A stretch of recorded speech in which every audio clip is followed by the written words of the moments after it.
Je suis plongé dans mes archives pour être un peu précis et j'ai fait mon premier enregistrement. Alors je disais enregistrement parce que je ne savais pas que ça s'appelait collectage à l'époque. En 1974. 1974, en juillet très exactement.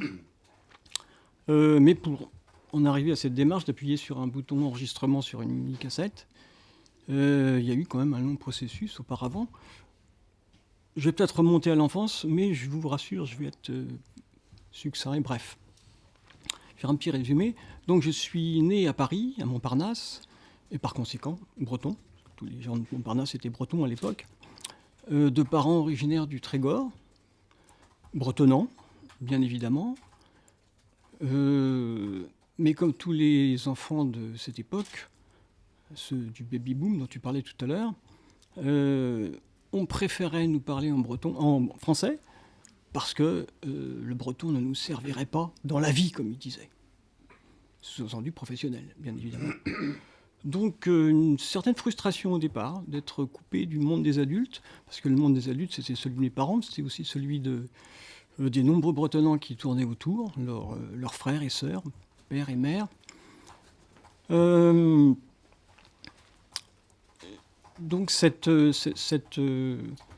coupure-là m'a sans doute marqué par la suite. Hein. Voilà. Mais bon,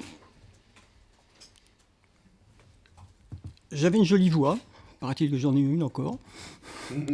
Et donc on me faisait chanter. On me faisait chanter les chansons que j'apprenais à l'école, évidemment, à la communale. On me faisait chanter dans les repas de mariage, dans les baptêmes, enfin toutes les occasions de se réunir avec la famille. J'entendais du breton. J'essayais de comprendre un petit peu, mais c'était difficile. Je chantais en français, par conséquent, j'ai toujours aimé chanter. Arrivé à une certaine époque, comme beaucoup, j'ai eu des premiers disques, ou plutôt non, c'est mon frère mon frère aîné qui achetait des premiers disques. Et dès la fin des années 50, je suis né en 1951, je connaissais Elvis Presley, je connaissais Chuck Berry. J'ai continué à acheter des disques par moi-même, mais j'ai aimé les Beatles, évidemment, enfin toute la musique qui était à la mode à cette époque-là, toute la musique anglo-saxonne, américaine.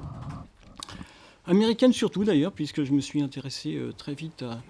Et puis j'étais curieux de savoir d'où venait toute cette musique. Et donc j'ai cherché un petit peu plus loin que peut-être le commun de mes camarades, et donc j'achetais des disques de blues, des disques de gospel, des disques de country music.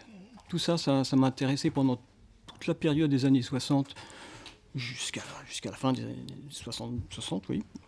Billie Holiday, par exemple. Billie Holiday aussi, oui, j'aimais beaucoup le jazz, oui. Effectivement, le gospel m'a amené à ce genre de musique également, enfin toute la musique américaine qui était disponible, en tout cas sur disque, sur 33 tours ou 45 tours à l'époque.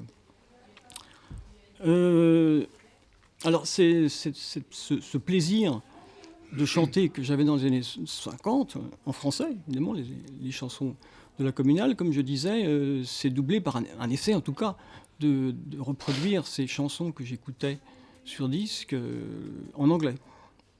Donc, ce plaisir que j'avais de chanter en anglais, j'ai essayé de le prolonger à travers des études. J'ai donc entamé les études après le bac d'anglais. À Nanterre, c'était peut-être pas exactement la bonne époque, en 70, pour commencer des études. Bon, je me suis assez vite fatigué, mais j'aimais toujours autant l'anglais, et j'ai décidé de partir en Écosse. Pendant un an. Enfin, j'avais un poste d'assistant dans un lycée à l'époque, et ça m'a tellement plu que j'y suis resté une deuxième année d'ailleurs. Et là, j'ai découvert d'autres musiques, les musiques celtiques en particulier. Il y a beaucoup d'immigration irlandaise en Écosse, enfin, il y en avait beaucoup en tout cas à l'époque. Et donc, j'ai découvert des choses fantastiques.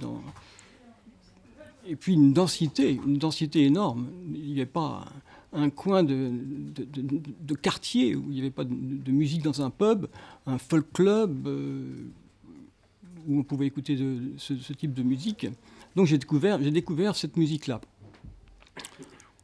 Petit retour en arrière, la musique bretonne à cette époque-là, enfin pour moi, ça se résumait à mon grand-père qui, de temps en temps, et contrairement au désir de ma grand-mère, voulait absolument monter sur la table pour chanter lors des repas de mariage, dès qu'il était un petit peu aviné, et chantait des chansons qui ne m'intéressaient pas spécialement. Et puis, de temps en temps aussi, quand on partait en vacances, j'allais écouter un bagad, mais là non plus, ça ne m'intéressait pas spécialement. Je dois dire que pour la chanson, j'ai changé d'avis. Donc, j'en étais... les copains de la fin des années 70, à Nanterre, ça n'a pas été totalement inutile, m'ont fait découvrir aussi les premiers folk clubs parisiens. C'était, je ne sais plus comment ça s'appelait, le TMS, puis le Bourdon aussi, où j'ai rencontré des gens. Comme j'aimais chanter, je chantais avec eux. Et puis ce qui m'a beaucoup plu aussi dans ces folk clubs, c'était l'esprit qui régnait. Un esprit... on était après 68, c'était franchement révolutionnaire. C'est-à-dire qu'on avait aboli le statut du chanteur et le statut du public. Tout le monde était chanteur et tout le monde était public. Et ça c'est ce qui m'a vraiment énormément attiré vers ça. Donc j'ai continué à fréquenter ces folk clubs une fois que je suis revenu en 1974, en juillet 1974. Là-bas, j'avais entendu parler, quand je dis là-bas, c'était en Écosse, j'avais entendu parler aussi d'un certain Alan Stivell qui, paraît-il, commençait à être célèbre. Et donc j'avais d'ailleurs acheté des disques, et puis ce breton-là, je ne le comprenais pas très bien, mais ça m'attirait quand même. Ça m'attirait quand même parce que ça ressemblait un tout petit peu à ce que pouvait chanter, contre l'avis de ma grand-mère, mon grand-père sur les tables une fois aviné. Donc j'ai commencé à vouloir apprendre ça. Et en revenant en juillet 1994, je me suis acheté un mini-cassette, et 74, pardon. Et j'ai appuyé sur le déclencheur pour enregistrer pour la première fois mon oncle qui chantait d'excellentes chansons. Je ne savais absolument pas de quoi il s'agissait. Je comprenais à peu près le thème, mais j'avais beaucoup de mal à pouvoir retranscrire les paroles. Et je dois dire, j'étais un petit peu comme malin, à l'époque je connaissais zéro. Je ne savais pas qui était Luisel, je ne savais pas ce qu'était une feuille volante, donc j'étais incapable de dire ce que pouvait me chanter mon oncle. Je l'ai découvert par la suite, et ça on verra peut-être plus tard, grâce à Patrick et l'association d'Astum qu'il avait créée. Voilà, je crois que j'ai fait la boucle, je suis revenu sur mon premier déclenchement du bouton enregistrement. Et alors les milieux parisiens, Montparnasse, avant ton retour et l'école de Stivell, il n'y avait pas de... Alors Montparnasse, à vrai dire, on a émigré assez rapidement en banlieue, donc je me suis éloigné de ces milieux-là, que j'ai retrouvés par la suite. Je ne sais pas si on en reparlera, mais à partir de mon retour, oui, j'ai fréquenté... comme j'avais la volonté d'apprendre le breton, et c'est pour ça d'ailleurs que j'ai commencé à enregistrer parce que on en parlait tout à l'heure avec Daniel dans la voiture. Je pense que si tous les professeurs d'anglais faisaient d'abord chanter des chansons en anglais à leurs enfants, leurs élèves, plutôt que de leur inculquer des leçons de grammaire, la situation de l'anglais dans les collèges et les lycées serait bien meilleure que celle qu'on a aujourd'hui. Donc moi, je voulais chanter pour apprendre le breton. Ça m'intéressait de me désinhiber de cette façon, parce que il y a eu cette coupure de génération, et passer par l'intermédiaire de la chanson, ça me semblait une évidence.